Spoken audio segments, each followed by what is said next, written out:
Hey girly pop, how's it going? There are some days where I'm really in the mood to film and I feel really chatty and talkative. Today is one of those days, so buckle up. This is going to be my first ever Girl Talk Q&A video. I have been wanting to film a video like this for so long. The headspace and the vibe that we are entering is big sis giving you advice, girly wine talk sleepover vibes, but basically just any excuse for me to film in my pajamas. But as you could tell, we are filming in the daylight. I'm probably the only YouTuber that doesn't own a ring light, so I can't film at night. And also, do not let this fancy wine glass fool you. She is sipping on LaCroix. Girl, it's like 2:30 p.m. on a Wednesday. Slay. So I recently posted in the community tab that we have reached 60,000 subscribers on this channel. And to celebrate, I wanted to talk all things girly. And I asked you guys to leave your questions down below in that post. So if you have the time now, please make sure to subscribe and hit the bell because you'll be notified every time I upload and make any community posts. So next time you'll be notified in case you do want to participate in these kind of fun interactive videos. By the way, thank you so much to every single person who commented and congratulated me. You guys are so freaking sweet. The battery life on this camera is really sus, so I'm gonna try to get through as many of these questions as possible. So let's go ahead and get started.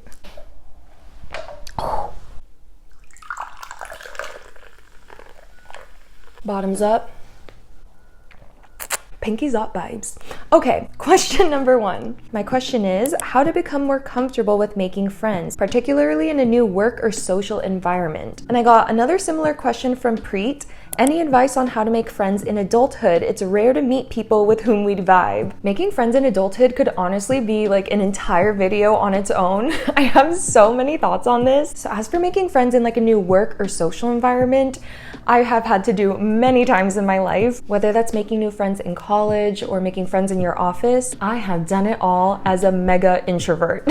So if I could do it, you could do it too, babes. I'd say my number one takeaway from those experiences are to always say yes. Literally any invite people throw your way, grasp it with dear life and say yes to everything. Surprisingly, I think this is actually a lot easier when you start a new job because I think everyone wants to be extra nice to the new girl. And I really thank my coworkers for this because obviously they knew that I didn't know anyone at that job, so they were always kind enough to invite me out to lunch, especially during that first week of work. Any chance I had to socialize, take it. You just have to put yourself out there, and especially if you're going to school with these people or you're working with them, you're just going to be encountering them every single day, and those relationships will start to build up over time. And also, people are just a lot kinder than we think. But if you're struggling to make friends at work or school, I've shared this before, but when I moved to Japan, I surprisingly made a lot of friends through Bumble BFF, not sponsored. And believe it or not, that's actually how I made some of my best friendships while living in Japan, so highly advised. So next is from Kyla. She says, "Omedetou, arigato." I'll be turning 22 this coming March and I've not dated / been in a relationship yet. How can I get rid of the feeling like I'm missing out when my other friends around my age have dated / are dating? Is this considered an insecurity? I relate to this question so much because I actually didn't get into my first relationship until I was 22. Or at least like my first serious relationship. I definitely did try to start dating around 18 when I moved to college, but I remember having this deep insecurity that I didn't have any relationship experience, and that stressed me out so much. Let me tell you, as a 26-year-old now, 22 just sounds like a baby to me. I would not be stressing out at your age if you haven't had a relationship yet. Heck, I even have friends now who have still not been in a serious relationship. It just comes at different times for people. It really depends on the phase of your life and what you're going through and what you're seeking out. It really is so personalized. So some follow-up questions that I would ask you is, are you actually seeking a romantic relationship? Or do you think these feelings are coming up because your friends around you are dating? And just remember that you are still so young, you still have so much life experience ahead of you. And I know that this is so cliche, but when you're least expecting it is usually when that special someone pops up. I swear, this has happened to me and all my friends. Like my current boyfriend now caught me off guard, like I was not expecting that. So Kelly asks a pretty similar question, how not to be afraid of the change from being single to getting into a first relationship. Girl, I swear to God, y'all are reading my mind. I experienced this same exact thing as well. So not only did I consider myself a late bloomer when it came to dating, but because of my my lack of experience in relationships, I did kind of feel insecure once I actually got into kind of a serious relationship. She was quaking in her boots. Like, I was not prepared. And I think because a lot of those insecurities did bubble up in the beginning of my relationship, I literally thought our relationship was going to end at like any second. And I think I was in this like fight or flight, which is not good. I was definitely doing it to myself. So I really feel for this question.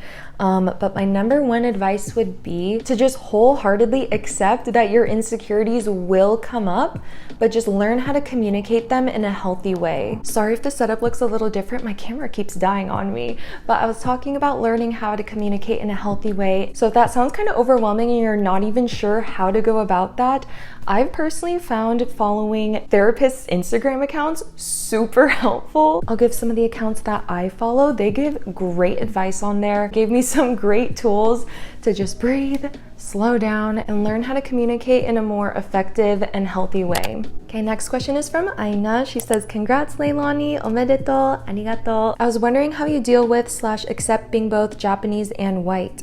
I'm now 20, but still struggle with this identity crisis. Girl, same. Specifically, sometimes I think I'm too Japanese for one thing and too white for another.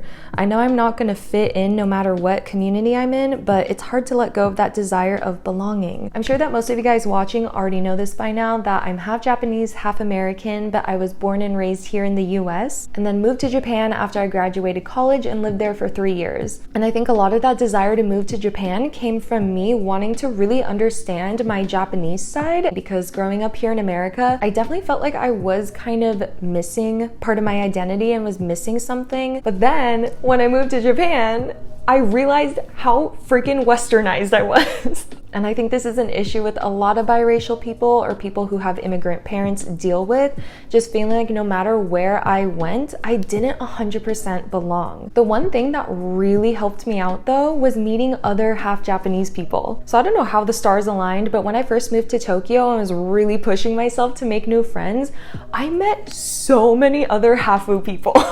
Like hands down, a majority of my friend group were other Hafus. It was like looking in a goddamn mirror. Not necessarily like physically. I mean, yeah, we shared kind of like the same features, but because we all shared a very similar life experience, I felt so seen. It was so funny to just see how similar our childhoods were, like what it was like being raised by a Japanese and Western parent. It even sounded like our households kind of had a similar environment. It was so trippy. Like whenever I meet another Hafu person, I feel like we just click instantly, and it's so funny. We always like resort into a weird like Japanglish, like a mixture of Japanese and English, and it's hysterical. Like if you're Japanese, you know that there's some words and phrases that just make more sense in Japanese, and it always gives me a good cackle. So if you could try to connect with other half Japanese people, I feel like that really helps with the sense of belonging. So very happy to have you on this channel. Us Hafu girlies have to stick together. So I did get a couple questions regarding confidence. So this question reads, I turned 20 years old this month and I want to start a new healthy page in my life. My question is how to start accepting and love yourself after childhood and teenage years of insecurity. And a similar question from Nadisha, she asks, how do you deal with your fears and how to build confidence? Okay, moved around again because my camera keeps dying and I have to keep chasing the light. But anyway, so back to this question. This isn't something that I vocalize a whole lot on my channel. I typically like to keep things really positive and uplifting for you guys. But in my teen years and in my early 20s, I definitely dealt with a lot of insecurity, anxiety, depression, and honestly, a lot of self-hatred. So learning to love and accept myself and building confidence was one heck of a journey, still on that journey. And I'm not so sure if you guys are gonna like hearing this, especially if you're younger than me, but there's something about your mid-20s that is transformative. Like girlies, I'm not sure if it's because my frontal lobe finally formed. Your brain doesn't fully form until you're 25. Like it's really hard to even put into words, but I think that I actually faced my own mortality, which seems kind of dark. Once I realized that we're not gonna stay on this earth forever, I don't know, I kind of stopped caring less and less and less about what other people thought. Just over the years, you really do become a lot more comfortable in your own skin. I'm not saying that it will naturally just happen. I definitely was putting in a lot of work. I remember how agonizing my early 20s were. I thought I was putting in so much work and I was like, why am I still not where I want to be? And let me tell you, at 26, I'm still just as confused as I was in my early 20s. Still don't have my life figured out, but I'm just a lot more content with who I am. So if you're struggling right now, I really, really feel for you.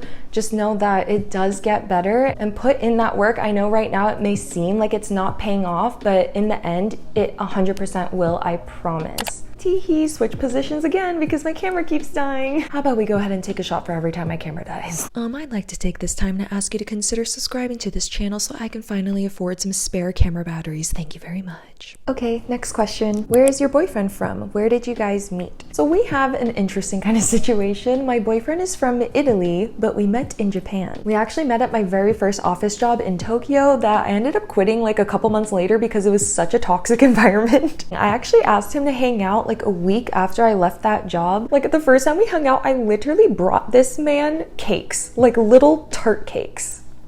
I don't know, but I guess it ended up working because after that, we were pretty much inseparable. Like I never once had to question if this man actually liked me. And that was the first experience that I had where I was like, you know what? If they like you, it's gonna be so easy. Next, I did get a couple questions about advice for long distance relationships. My favorite subject. Like I completely agree with you, Preet. She said it's so difficult to be in one where there's not enough time to talk over call. I can relate to that very much because my boyfriend and I have a 9-hour time difference. But today is surprisingly one of those good days. Like we've been talking a lot because he's actually in Japan right now for a work trip. And for some reason, the time difference in Japan is like working a lot better here. I'm so jealous he's in Japan right now. But anyway, for the most part, I think communication is the hardest part because of the time difference. But we do text every single day, always say good morning, always say good night. And as for phone calls, he actually is a lot better at that than I am. And we've been doing long distance for an entire year now. I honestly don't know how we've made it this far. I did visit him for 6 weeks in Italy and he visited me for 3 weeks. But I think long distance is going to be extremely difficult if you don't have an end goal of being together. And that's something that we are still working on. We have no idea right now where we want to settle, and that has been